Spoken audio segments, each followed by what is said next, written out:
What we're going to do now is study, and I think, oh, sure, you could put it in the chat as well, the handout I sent you. Yeah, I'll show on the screen as Putting well. it in the chat now. That's great. But I'm going to show it on the screen as well, everybody, but it just means you can print it out and use for Seder.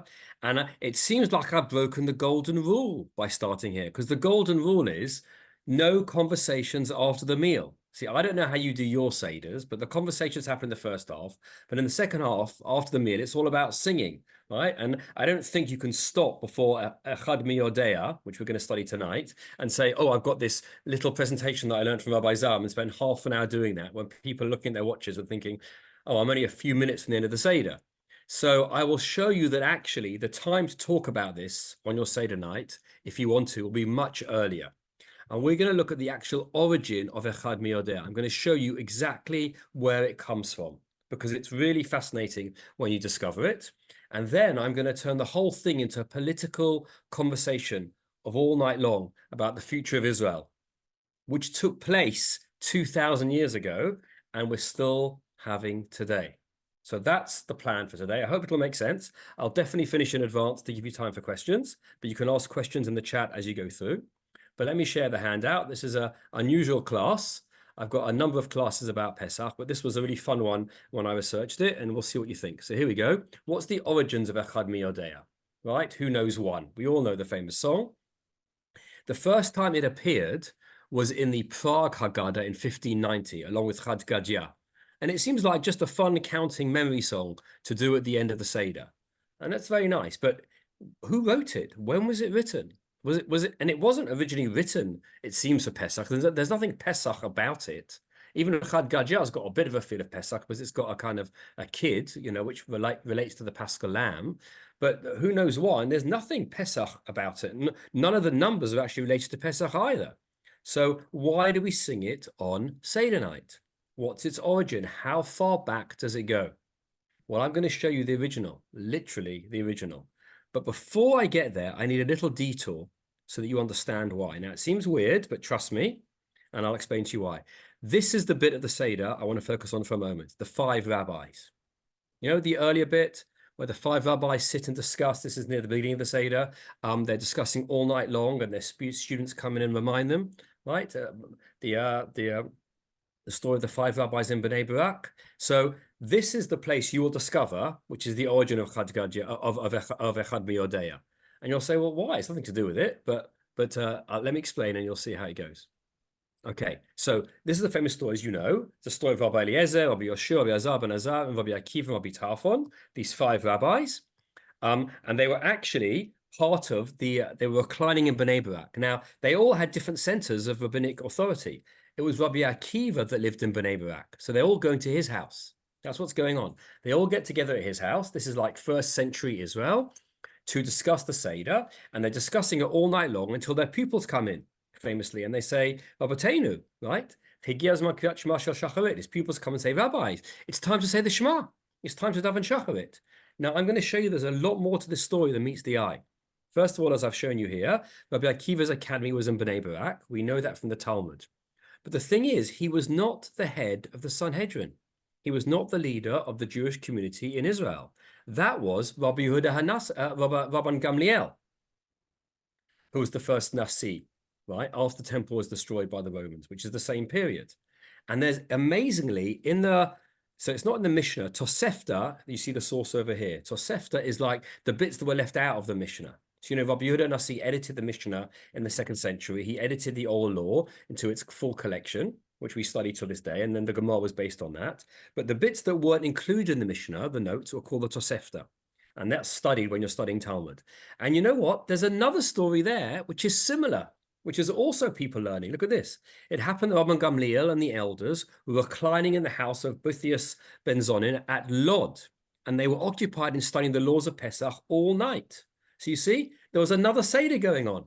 There was Rabbi Akiva and those rabbis, but Rabban Gamliel was also studying with other elders in his place. Why weren't they all together? Why didn't Rabbi Akiva go to Rabban Gamliel's house? We'll come back to that. And notice how it ends as well. They occupied studying all the laws until the cock crow at dawn, right? The cock crows at dawn. Then they lifted the table, made themselves ready, and went to pray. So you see similarities. They're both on Seder night. They're both rabbis discussing. They're both all night long, right? But Rabbi Akiva is slightly different. Rabbi Akiva says, oh, it's time to say the Shema. Now, the Shema is not at the beginning of davening. That's already a bit of the way through. So we have to work out why it says Shema. We'll come back to that in a minute. Because Rabbi Gamliel said, oh, it's time to pray. So what's that about? How do we make sense of this? So let me show you. If we go down over here. Yes. Yes, on the first, I moved it to the first page here. Okay, so look at this. Now, how near were these two places together? So I've got a little map for you. Imagine if Rabbi Akiva had Google Maps and was able to see how long a walk it would be. You can see over there. You can see in the north there's Bnei Barak near Herzliya, and there's Lod, more to the south. One second. Please, okay, that's shutting the door. Good. And you can see over there what's going on. So I'm showing you they exist at the same time. Look at my notes. At the time, Gamliel was temporarily deposed and was replaced by Azar ben Azariah. The Seder story might have taken place about 100 CE. And Cecil Roth argues that the 5 rabbis with Rabbi Akiva were debating whether to rebel against Rome. So I want you to understand the context here. It's after the first temple was destroyed in the year 70, but there's Jews living in Israel, and they're under Roman rule. And a lot of them want to rebel and fight against the Romans. And Rabbi Akiva eventually did join. He joined the rebellion, which was later supported by Bar Kokhba, who died saying the Shema, which is interesting, right? Because the story ends with the 5 rabbis saying it's time to say the Shema. So the Shema becomes a big issue here, right? Others were for appeasement and said, you know what? You don't want to destroy, we don't want to attack the Romans. We want to support them. So why did Rabbi Akiva's all-nighter end with the Shema interruption and not the Birkat HaShachar, the first blessings of the morning, like Gamliel's Seder? That's the basic question that I'm asking. And the reason this is important, as you see, is because it's going to lead us to understanding how, you'll find out in a minute, Echad Mi Yodeya. That's what we're going to discover. So there's 2 different Seders going on in Israel. One finishes with the beginning of Shacharit, and one goes all the way to the Shema. And it seems that Rabbi Akiva's one wasn't with Gamliel, because Gamliel was the head of the community, and they were being watched by the Romans, and they did a regular one. But Akiva was basically doing a 4th column, was trying to get rabbis together and say, look, let's rebel. Maybe we should rebel against the Romans. That's what's going on. Now, that framework we're going to come back to, and it'll help us understand what's going on. Our next step is a big jump. This is the Cairo Genizah. And I'm sure you've all heard about it, that Solomon Schechter went to Egypt and they discovered in the Maimonides synagogue in Cairo, a Genizah, an entire room of scrolls that had been there for 1,000 years. And normally a Genizah is like a small section with like important Torah scrolls and bits of Hebrew documents. But because it was such a large space in the synagogue, they chucked everything in it. And there were hundreds of documents that were discovered and brought back to Cambridge, some all over the world, but mainly in Cambridge. Some of them in Oxford as well. These amazing scrolls that have been studied and unpacked for years. If you want to read about it, it's a great thing to read about on Pesach because it was in Egypt. The best book on the subject, I think, is called Sacred Trash. I can't remember the 2 American authors, they write brilliantly. It's called Sacred Trash, all about the Genizah, and it's an amazing story about it. But what they've done, though, is they've scanned in on high resolution nearly every one of the fragments that they found. And look at these fragments. These are amazing. Okay, this is 2 fragments found in the Cairo Genizah, which goes, by the way, from the 6th to the 19th century. So we don't know exactly when it was that these were found, and they reside in Cambridge. And I've shown you one on the left, one on the right. Right, the left one is TS 271.33, and the right is a 1080. And both of them have a description, if you look carefully, of Echad Mi Yodeya. Can you see my mouse, Shuel? Can you see the mouse moving? Okay, so on the right here, can you say Shlosha Avot, Shnei Luchot Habrit, Echad Elokeinu Bashamayim? You see, this is actually origins of it. And on the left-hand side as well, a similar one. So these go back, they think probably about 1,000. So it's hundreds of years before they were first in the Haggadah. But look how it begins. This is on the right-hand side. This is Echad Mi Yodeya. But look how it begins. Shema Yisrael, Hashem Elokeinu, Hashem Echad. Echad Mi Yodeya. Echad Hu Elokeinu Shebashamayim. Right, so the Lord our God, the Lord is one. Who knows one?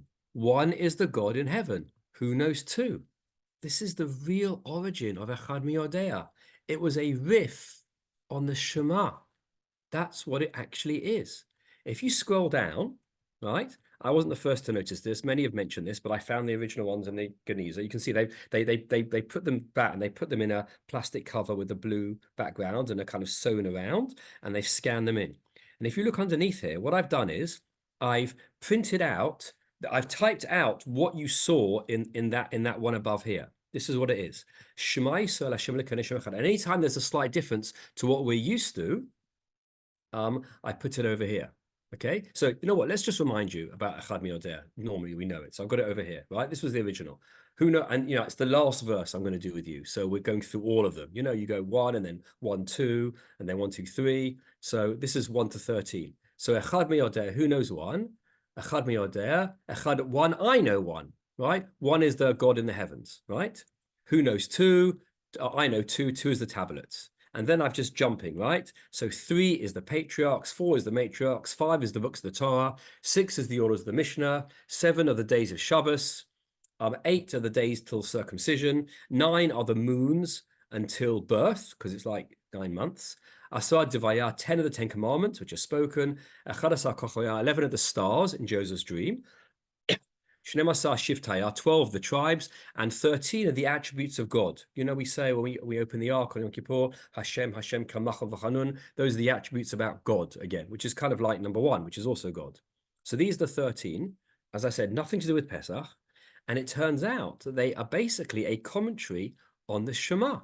So let's go back here, as I was showing you. I should have done that earlier, my mistake. And let's go through and see the similarity. So the right hand is the text from the Cairo Genizah, about 1,000 years old. And anytime I've got it in bold, it's what's not in the Echad Mi Yodeya that we have.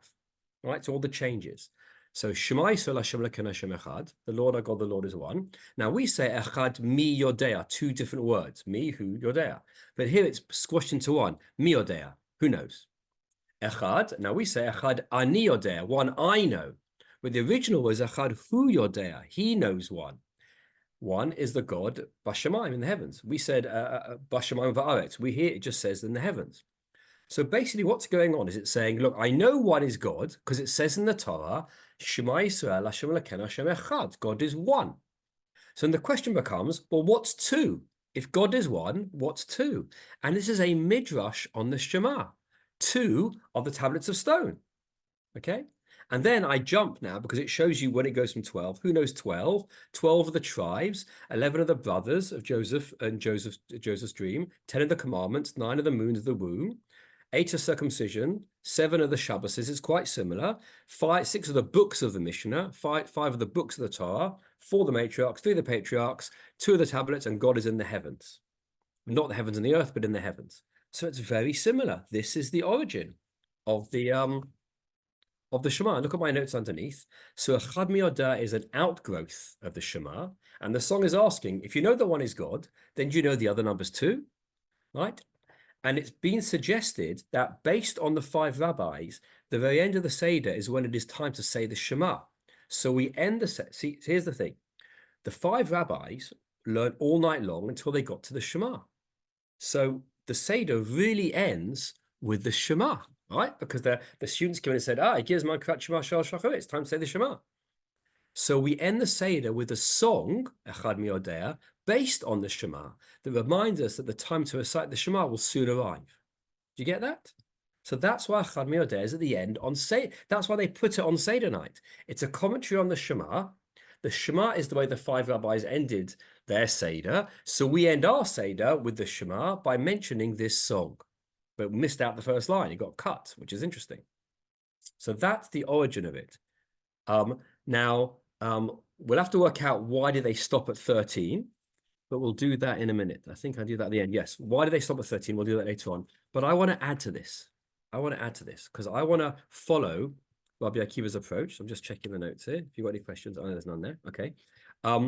What I wanted to think is, what were the rabbis discussing all night long?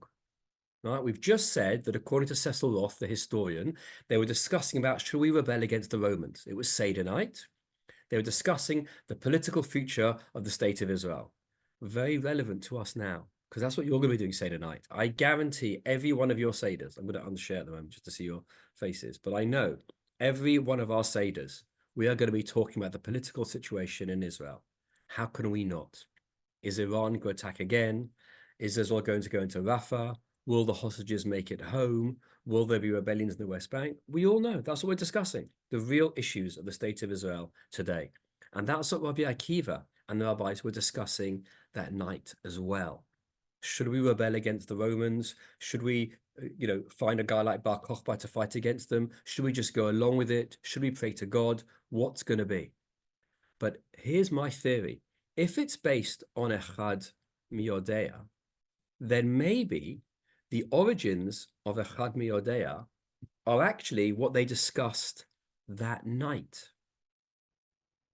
In other words, maybe this riff on the Shema was really old, and the rabbis knew it. And actually, and this is the wild idea, the 13 lines of Echad Mi Yodeya are a simple summary of the argument amongst the rabbis about what they should do. What do I mean? Well, let me show you. This is a lovely little drush that I put together a few years ago. See if you get what I'm trying to do here. Here we go. Suggestion, right? The pros and cons of rebellion. Should they fight the Romans or leave it up to God? It was a political, religious debate, full of questions and responses. Okay? Now, let me give you an example to focus you on this before I go into each line of the Echad Mi Yodeya. Let me show you that the whole debate about Seder is what's the purpose of the Seder night? And there's a great famous debate about this between Rabbi Akiva and Rabbi Tarfon. This is in the Mishnah Pesachim, who argue about the blessing of redemption, of where the blessing of redemption ends. Now, let me focus you on this. The bracha, just before we do Motzi Matzah, at the end of Magid, at the end of the telling the story, we have this very long bracha before we drink the second cup. Remember that bit? And if you're all saying it together, you end up doing it out of time. But there's a very long bracha that you say just before you drink the second cup, which is at the end of Magid, right? So remember, Kiddush, we have the first cup of wine, and then we do that, and you might do a bit more of the Seder, Kadesh or Chatz Kapas, and then you'll fill the second cup, and you keep that second cup full the whole way through telling the story until the end, and then you drink that cup at the end with that very long bracha, and then you go into Motzi Matzah. So this is the origin, discussing where that comes from. Rabbi Tarfon said that the blessing of redemption in the Seder, that second cup, deals only with the redemption from Egypt. It's about reminding us of the going out of Egypt in the past. Rabbi Akiva says it's about the future redemption and building the temple again. That's what this Mishnah says. And I'll show you over here. You can see, right? They discuss it. Oh, I've got a slightly different version here. Okay, it doesn't do it. Basically, yes, I haven't printed out the bracha for you. But if you look at that bracha, you'll see it talks about the past and whether the Seder is about the past or about the future. Rabbi Tarfon thought about the past. Rabbi Akiva thought about the future, which means that he, on that Seder night, when he was discussing with the 5 rabbis, was not discussing the going out of Egypt. He was discussing current politics of his time. That's what he was doing. Now, there's a question from Marion here. Weren't the rabbis concerned about the future survival of Judaism and how to preserve it? Absolutely. That's what they were discussing. They were discussing right now, what's the future? So let me show you how the debate might have gone. Here we go. Right? Because here's what's interesting. Now, the night that they discussed the Seder was dusk till dawn, right? Now, I don't know if you know this, but the rabbis divide the day at each night and day into 12 halachic hours. So if it's 12 hours long, exactly 6 p.m. till 6 a.m., which happens, near the equinox, then a 1 hour is 1 hour. But say there were 9 hours of night, right, which happens in winter months and so on. The time changes, right? So sunset might have been one time, but then sunrise is different. So there's only 9 hours of night, in which case the rabbis will still divide it by 12, and they'll have 45-minute hours. This is relevant for when you say the Shema, the 3rd or the 4th hour. That's what the rabbis discuss, right? The point I'm making is that even though the night the rabbis were there might not have been exactly 12 hours, they would have thought of it as 12, right? And 12 hours of the night. And then the 13th hour, they got interrupted because that was the time of saying the Shema. So that means they were 12 plus 1. They were 13 hours, as it were, discussing it. And that's interesting because that's how many verses there are in Echad Mi Yodeya. Who knows one? It goes up to 13. So maybe the lines were actually a way of discussing whether or not to fight the Romans. And there were 5 rabbis. So maybe there were the rabbis all argued both ways, right? Which makes 10. And then they might have had a summary argument on each side, which makes 12. And then on the 13th hour, they got interrupted. Okay? So did you follow that idea? So we're discussing that maybe the whole conversation was actually about, should we fight the Romans? And let me show you how it might have worked. Okay? So in the first hour, they say, who knows one? One is God in heaven, right? And God, who's above and below. And so we say, you know, God is in charge of everything. We should leave it up to God. We shouldn't fight. And that's what some Jews through history have always thought. Some Jews through history have always thought. You don't fight. You leave it up to God to do it for you. But in the second hour, they also said, wait a second, indeed, remember the second line of Echad Mi Yodeya is the 2 tablets, right? The two is the 2 tablets. Shtei luchot tabrit. So indeed, the covenant with God has 2 tablets, one with man to man God laws and one with man to man laws. Remember, the first half of the tablets are between us and God, right? Belief in God and Shabbat and so on. And the second half, don't kill, don't steal, don't commit adultery, is all rabbinic, is all between one person and another person. And both are from God. It's all from God. The 10 Commandments, the tablets come from God. So all those rules come from God. So we should not attack. We should not steal from, or indeed rebel against the Romans, because the laws are from God. So the first 2 hours, they were arguing and saying, you know what? Let's not fight. Let's just keep going. The Romans will disappear eventually and we'll get our land back. That was their hope, that the Romans would go away, that they'd be conquered by someone else and the Jews would get their land back. By now, we already had many rabbis. They weren't a big army. They didn't want to fight.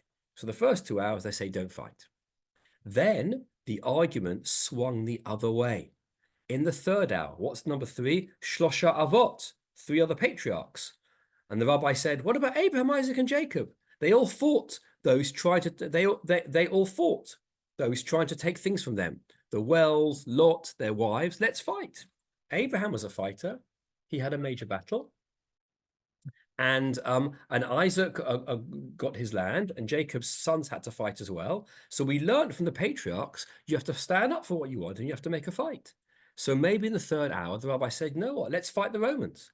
And the fourth hour, what are the fourth? Arba Imaot, 4 of the mothers, Sarah, Rivka, Rachel, and Leah. They also fought hard for what they wanted, for sons and husbands and prophecy. Right? They made a stand for things. They were Rebecca went to argue with God, and made sure that she got the son that she wanted. And Rachel and Leah fought over Jacob's love and moving the beds around and all those stories. They stood up for what they wanted. They fought for it. Right, and Rachel hid the idols of her father under her saddle so that it wasn't found. So these women made a stand. They were strong people. The mothers and the fathers were. So the symbol of Arba Imaot is let's fight like the mothers did. But then the argument swung the other way again, because what's number 5? 5 is the laws of the Torah. Chamishach Moshe Torah. This is about spiritual, religious approaches. Our written Torah tells us how to be moral and responsible. We must follow it and not take the law into our own hands. You can't start killing people. The Torah is full of the laws of how to be moral and good. We shouldn't do it. And even more, in the 6th hour, they added on top. What about all the oral laws, interpretations, right? Shisha Sidrei Mishnah, 6 of the books of the Mishnah, which are ethical, right? We never kill unless we have to. We should focus on, the rabbi said, you know what? Let's focus on keeping the halakha. Let's study the Mishnah. Let's keep halakha. Let's not become soldiers. Let's be spiritual, religious people, and God will save us. And the argument went that way. And now at midnight, remember, they've been arguing all night long now about the Seder, because as I've shown you, Rabbi Akiva believed the Seder was about the present going forward, and it should be discussing. So at midnight, it then swung the other way again. And they said, wait a second. 7 are Yomei Shabbat. 7 are the days of the week that leads to Shabbat. And Shabbat was given as a response to slavery in Egypt, right? And we had to fight our way out of Egypt. We had to support God and be willing to fight. which eventually they did. And so we should fight again. And the Shabbat is our day of rest, but other days of the week we must fight. And also, the 8th was circumcision, because you circumcise on the 8th day. And circumcision got banned at Hanukkah time. Remember, Hanukkah was much before this. Hanukkah was 165 BCE, 300 years earlier. And they said they tried to ban circumcision then, and it was terrible, and we fought then. We fought the Greeks then. We should fight the Romans now. And so in the 7th, 8th hour, right, basically 1 and 2 a.m., well, nearly 2 a.m., they're now thinking, you know, we should fight, right? And now, finally, both sides make their case one more time. So in the 9th and 10th hour, the final argument of don't fight. What is it? Number 9 is the moon's till birth, till having children, right? We must preserve life. If we have children, they're going to go into the army. They're going to have to fight, just like in Israel today. And we want to preserve life. We don't want to have our kids to go into the army. We want to have children and be happy and live. And you know what? We'll trust in God. God will save us. Let's not fight. So Tisha Yachei Leida. So 9 are the months of the year, till a month until birth is a simplified way of saying, let's not fight. Let's concentrate on having children. That's what we should care about. And the 10th hour, 10 are the 10 commandments. We're back against the 2 tablets. That's why it's a summary, you see. The 10 commandments were on the 2 tablets. So it's a summary of number 2, right? In summary, let's not fight. Right? We've made all our arguments based on all these different words of why we shouldn't fight. But the other side said, you know what, we should. Because in the 11th hour, the brothers sold Joseph and begun our slavery. And we can't face that again. The brothers are willing to make fights for things. Shimon and Levi went in and got Dinah back. The brothers are willing to fight, so we should fight. And the final argument is the 12 tribes themselves, right? 12 of the tribes. The tribes had to fight their way to conquering Israel, just as the patriarchs did. So we should fight. And you know what? It was stalemate. When they were coming to the end of the night, they'd been arguing all the political and religious reasons based on their values of whether they should fight the Romans or not. And it was a stalemate. Both sides had summed up and come back to where they started, because the one side had got as far as the 10 commandments, which was like the 2 tablets, which reminds us, remember, because the 10 commandments is number 10, but the 2 tablets was number 2. And the other side, with the tribes, were going to fight for Israel, and the tribes are just the outgrowth of the patriarchs, which was number 3. So again, they're back where they started. So they all went back to the beginning, right? What I mean, they went back to the beginning. They said, well, who knows 1? Now, why do I say 1? Because, and this is why, have you ever wondered, why does Echad Mi Yodeya end at 13? Why not at 10 or 15 or 18? 18 is Gematria Chai. So the rabbis at that time were into Gematria. That was known. It was discussed already then. And what is the Gematria of Echad? Shema Yisrael, Hashem Elokeinu, Hashem Echad. So Echad is Aleph. Rabbi Zarum? Yeah? Just for maybe those who don't know what Gematria is, can you just say in a sentence, just in case? Apologies for those jumping. Let me just explain to you a second. So you know that we have 22 letters in the Hebrew alphabet, Aleph, Bet, Gimel, Daled, Hey, Vav, and so on. And the rabbis used them for counting, and they paralleled every number with a letter. So Aleph is 1, Bet is 2, Gimel is 3, and then when it gets later on, it becomes 10s and 20s and so on. And that's called Gematria, which is actually a Greek word for mathematics. It wasn't just the Jews that were doing this. The Christians did it as well, and the Muslims as well. I really should have bought it, Shirel. Years ago, I was at a conference, interfaith conference, and I saw a Christian book on Gematria. If you add up the letters of the word Messiah, if A is 1 and B is 2, Messiah and Jesus are the same Gematria in English. It's a very funny book. I should have bought it just to do it. And then I saw a book on Muslim Gematria. So all different religions do it, right? They see a magic, not just in the letters, but in the numbers behind them. So this is an ancient idea going back at least a couple of thousand years. And it was very important to the rabbis. Now, the number 1 in the Shema, remember, Shema Yisrael, heroes of the Lord our God, the Lord is one. The Lord is Echad. So you could say God is one, but no, God is the word Echad. And that word is made of 3 letters, an Aleph, a Chet, and a Daled. And Aleph is 1, Chet is the 8th letter, that's 8, and Daled is 4. And 8 and 4 and 1 make 13. And 13 is also God because that's the attributes of God. So many have argued the reason why there are 13 attributes of God is because God is one. He's not really 13, he's one. And Maimonides was very strict about this. I don't know if you've ever had classes on his philosophy, but he was very against people thinking that there are multiple aspects of God. And that even though God had 13 attributes, it's all really one. I mean, I don't know if you know, but the Muslim name for God is Allah, which means above. And the Muslims believe that God had 99 attributes, but he's not. And I learned this from a Muslim in an interfaith conference who said to me, but Allah is not really any of those 99, Rabbi Zarum. You have to understand, he's really above them. He's Allah, he's above it all. He's really just one. So again, other faiths had this idea. In Christianity, it became the Trinity. And there's a big debate in Christianity, is God one or God three? So these debates happen in all different faiths. So we believe there are 13 aspects of God. And if you know about your Kabbalah and the Kabbalah tree and so on, that's all about the 13 attributes of God and how it all comes together and unifies in one. But they took this stuff very seriously. So when we go back to the Cairo Genizah that we started with, and we said, oh, they said, Shema Yisrael Hashem Elokeinu Hashem Echad, God is one, who knows one? What their conversation is, well, who knows two? And so on. And they stop at 13 because 13 is God again. 13 is the attributes of God. So they're only going to go as far as 13 because it's all based on the Echad, the belief in the one God.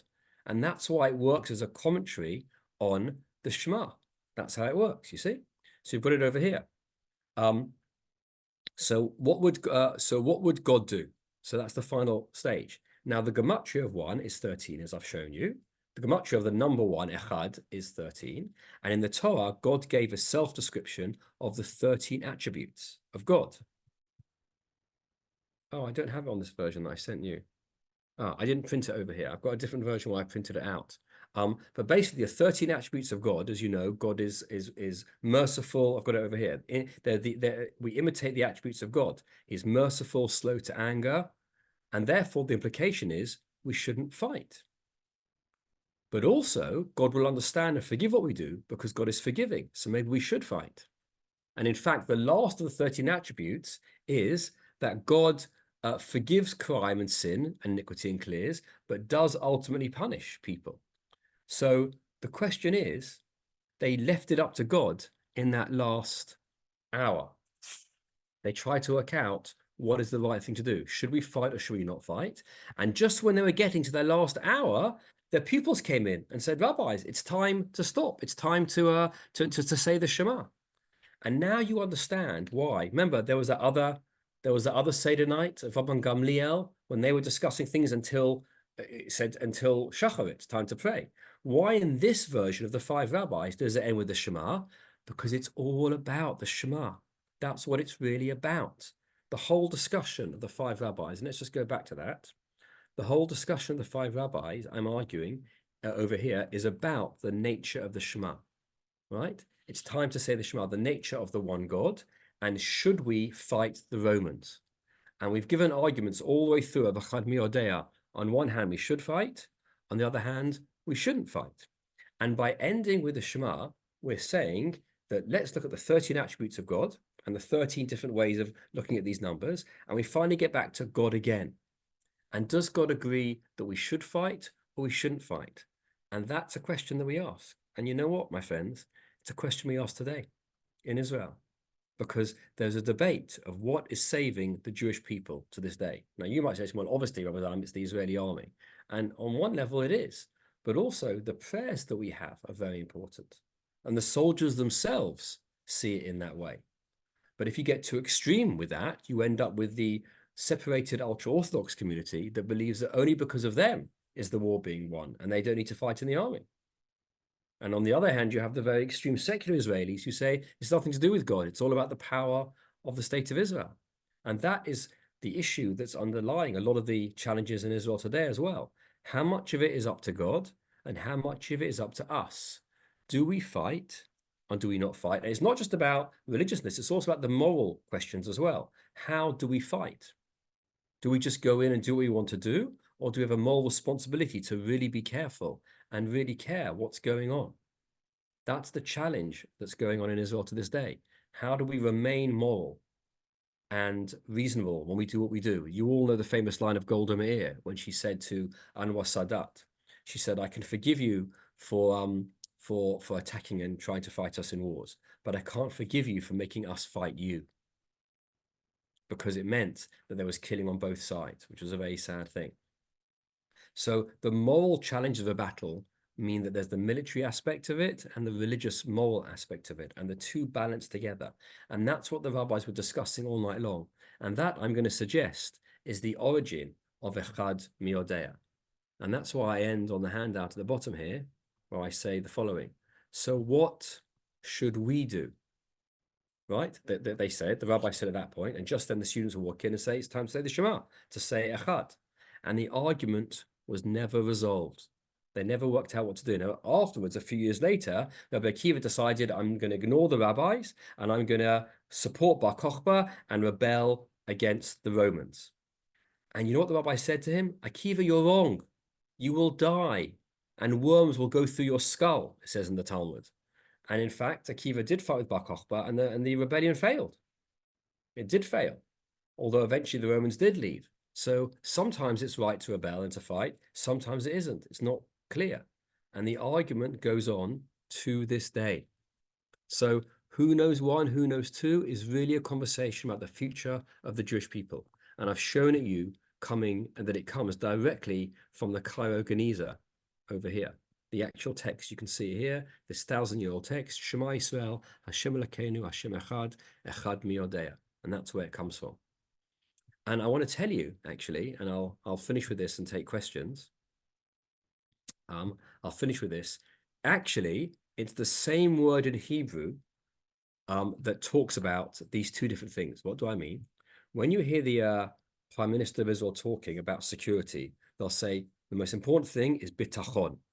Bitachon means security in modern Hebrew, right? You have to have good bitachon. Now we can rely on it, and it means we have proper security forces. And Prime Minister Netanyahu always talks about that Israel has good defense forces, and we have bitachon, we have good defense. But religiously, in the religious community, they don't talk about bitachon, they talk about bitachon. Same word, bitachon b'Hashem. Because bitachon doesn't just mean security, it means trust. And bitachon b'Hashem is trust in God. So when I was in Israel recently, you sit amongst some people and they all talk about bitachon, bitachon, bitachon, the importance of security, security. And you mix with religious communities and they're talking about bitachon, trust in God. And I'm thinking, you know what? We need both. Of course, both are important, right? Of course we need to pray, but we also need to fight. It's the big debate now where there are so many soldiers have died that we're depleted in numbers and we need more boys to go into the army, including from the ultra-Orthodox community. And there's a big debate about that. It's not for us in diaspora to get involved because we're not fighting ourselves, but it's a big debate in Israel who has to get involved, and both are needed. Both are very important. As you know, I'm a pupil of Rabbi Sacks, and a wonderful thing the legacy department, which is in my building, did is they took, because these soldiers are fighting on the front line, it's very difficult what they're doing, and they took an essay from Rabbi Sacks about what it means to be a Jew, moral responsibility, and believing in the state of Israel. They translated it. It's a short essay. They translated it into Hebrew. They made it into little booklets, and they gave it to every soldier who's in Gaza at the moment. It was sent to every soldier to read. And there's all these photos of these young men. It's a short essay. You can read it in like half an hour, reading a rabbi inspiring them that what they're doing has to be done morally. It's right to defend Israel, but it must be done as a moral, ethical thing to do. Isn't that an amazing thing? They sent thousands of these books to all over the Israeli army to remind people of, so as we know, why we're fighting, what this story is really about there. So in summary, that's what I've tried to show you, that Echad Mi Yodeya turns out to be a very political text that's based on the Shema. And if you want to talk about it in your Seder, a great time to do it is when you get to the 5 rabbis and say, what were they discussing all night? They were discussing Echad Mi Yodeya. And what they were really discussing is, do we fight or do we not? There we go. So I've given plenty of time for questions. I can see some in the chat. How should we do this? So I think some of them were sent directly to you, and some directly to me, and some are now. So maybe I'll ask a couple that were sent to me, and then see if there are any that you're seeing, and we'll take it from there. So one was about the two different seders, and what do you think was discussed in that other house, and why weren't they all together? Oh, well, that's clear to me. Rabban Gamliel was the head of the Sanhedrin, and he would regularly go and meet the Romans. This is well known, by the way, and the Gemara talks about it. They'd regularly go on a boat and go to Rome and placate the leaders, because they were a vassal state under the Romans. And Rabban Gamliel's approach was be nice, be friendly, have conversations, make them like us. It's a different relationship here. And Gamliel therefore Gamliel knew Greek, they say. He was very educated, because the people around Gamliel's table were the official people of the state of Israel. The official important people who everybody knows, the leaders of the community who are very respectful to the government under which they lived. This happens in America. This happens in England. In England it was called the court. In Europe, the court Jews. That's Gamliel types, and they were not talking about sedition. They were not talking about rebellion. And that's why Akiva has to have a separate, private battle one of the guys who go, you know what, maybe we should make a stand. And Akiva's trying to convince those rabbis to do it. That's why there's a debate. And some of the rabbis go, Akiva, we're not with you. We're going to go back to Gamliel's side. He goes, no, stay. We should do it here. And they were only, they could have walked the next day to Gamliel's Seder. But those two different places were discussing what's the right way to react to the Roman domination. There you go. So thank you. Another question that came up was like, if this was the whole debate, what about the fact that Leila Seder needs to be like all about telling about the exodus of Egypt? Like, how does that square that they're going off into those conversations when the center of the Seder is actually telling the... Well, just think of that phrase we say Al Hanissim, by Mimahem Bazman Hazeh, in those days at this time. And so that's why I showed you that line that they're discussing, that Rabbi Akiva felt the Seder, or rather the Exodus, is the prototype story of the Jewish people, which has to be reapplied in every generation. What do we need to come out of? Who are the Egyptians of today? Who's oppressing us now? And how do we have to fight? That's what Akiva felt. Rabbi Tarfon was like, no, it's a historical story. We get inspired how God saved us and brought us to this day. Rabbi Akiva said, no, we have to make it as real now. And that Akiva won, because we say in every generation we have to see ourselves as that we came out of Egypt and what we're going through. And I'm sure you at your Seder always discuss contemporary issues and how it relates. So Rabbi Akiva's approach won over, but there was the Tarfon approach of it's historical. We just discussed it in the past. So Akiva, obviously they went through the Seder itself, but I reckoned that every aspect of the Seder, Pesach, Matzah, Maror, they related. I mean, I'll do it very briefly. I gave a sermon in my synagogue yesterday where I looked at the 4 questions and did a modern version. The 4 questions are the questions we ask about Israel today, right? Number 1, matzah. They were in a rush for the things to rise. What should the reaction time of the state of Israel be when they get attacked? That whole big debate about Iran, should they attack straight away in their own time? That's the matzah question. Question 2, maror, bitter. Everything's bitter. We're traumatized by what's happened in Israel, and we're not able to think past it. Everything is bitter. Normally, we eat, and there's sweet things and bitter things in Jewish history. At the moment, we're all feeling maror the whole time. How do we get past that? The third one, the dipping, right? Rabbi Sacks says the dipping, the 2 dips that we do on Seder night, remind us of the beginning and the end of the story. The end of the story was the night where they dipped the hyssop in the blood and put it on the doorposts during the 10th plague, when the angel of death went over before we left. And the first dip was the dipping of Joseph's coat into the blood to tell Jacob that Joseph was dead, when really they'd sold him to Egypt, because that was the beginning of the story. So the dips, Rabbi Sacks says, bookends the story. So what's dipping? Dipping is dipping into history, perspective. So this year, we need to dip into history and think, is this the first time Israel's been attacked? What was it like in the Lebanon War? What was it like in 67 or 48? And look at perspective of what's going on. Not just be traumatized with the maror, but dip into history and think, what does this really mean? And the last one of the 4 questions, which is to lean, right? Sometimes we sit up, sometimes we lean. Well, what have we learned to do in the modern world? We lean on 2 things. Number 1, we've learned to lean on our allies. I'm sure all of you were just as surprised and amazed and thought it was even semi-miraculous that after Shabbat, a week ago, Not only did Israel defend itself from hundreds of missiles from Iran, but Jordan, Saudi Arabia joined in to defend Israel. Kulanu musubin. Nowadays, we need to learn to lean on our allies. How much America has given to Israel in terms of the be able to replenish the Iron Dome. So we have all learned in the modern world, we don't stand alone, and we have to learn to lean on our allies. But ultimately, we lean on God. Kulanu musubin, we all lean on God, right? As Bill Withers sang in 1972, lean on me, I'll be your friend. God is our friend to support and lean on. So the 4 questions of the past, which were discussed in the ancient time, are very relevant to today as well. So it is about the past, but it's also about the present and the future. Thank you. We got another little shi'ul in the, like another drash in the drash. Unless you're seeing any direct questions that I missed. Yes, I've got some direct ones. What are they? You presented both all sides of the argument, which thanks sensitivity, but now especially, and I say to I thank you. Oh, but it's a thank you. Good. So I will. Was Haggadah also found in the Cairo Genizah? No, Haggadah was not found there. That's a good question. Thank you, informative, clear. Haggadah was originally. So let me. I did receive a couple more questions, so I will. Oh. We have some time, so I'll ask. So when you were creating this and building like the fight, don't fight for each of the numbers, were they all very clear to you, or were some of them you were wondering what way it might go? Because there is an element of interpretation. Of course there is, yes. Well, if you look how did you approach these, and were they all clear, or if were there a few that you kind of thought could go in different directions? Well, what I realized is they go in twos. Right, so 3 are the patriarchs, 4 are the mothers. They're clearly connected. 5 is the Torah, 6 the Mishnah. They're also connected. They're going in twos.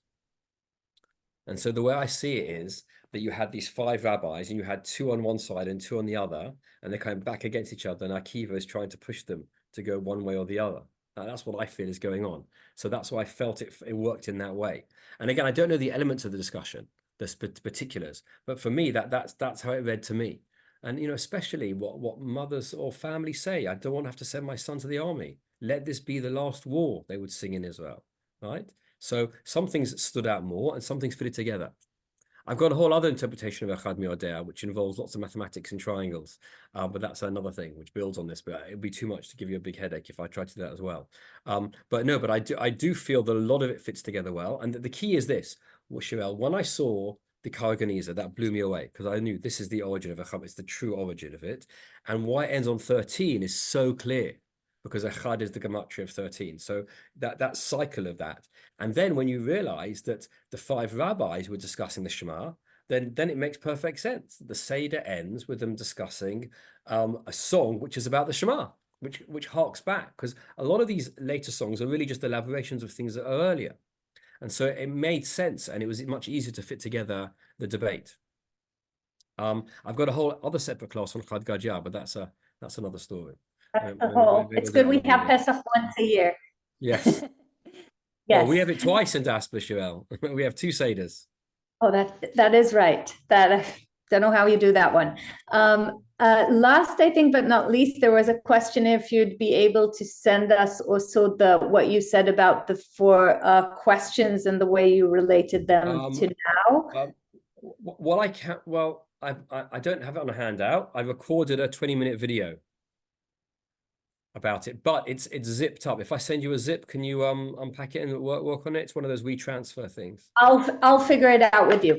Okay, we'll figure it out. I can definitely send that. But what did I want to say? Yes, something I discovered this year as well, Shirel, which I was really excited about. I'll tell you all, you'll like. Do you find it hard to lead your Seder? Because what happens? You start leading it and you say, right, we're going to go to page 5. And someone goes, no. I want to go to page 4. I want to discuss things more. And they go off the subject, right? They don't go the way you want to go. And then about an hour in, people start going, oh, when are we going to eat? And it finally occurred to me, who else went through that? Moses. He's coming out of Egypt and he says, we're going to go there. And the people go, no, we want to go back. And then they go, when are we going to eat? So every leader of the Seder is Moses trying to drag the Jewish people out of Egypt, moaning about going the wrong way, wanting to go back, wanting to eat. That's what you are. So if you have difficulty on Seder night, just realize you're being Moshe, and it's okay, and you'll get there in the end. Just be patient and be calm and take them out of Egypt. So maybe one last question, which I think is also very important now that you inspired everyone to have these political conversations at the Seder, and maybe inspired from the rabbis. How would you imagine, or what advice would you give to have these debates in a way that, you know, you're telling us about 5 rabbis that were sitting and arguing, and these are very serious arguments. It's not light. What would be your guidelines of having these conversations in a way that brings a family together rather than pulling it? Oh yes, there's lots of debates about being argument. Well, first of all, you have to set the rules of the conversation, right? So maybe by framing it in the past, it's easier. And you suggest the rabbis were debating about how the Jewish people should survive. Maybe we need that issue as well. And instead of taking sides, let's bring up all the issues. So don't ask, what do you think we should do? You ask, well, what are the issues we should consider?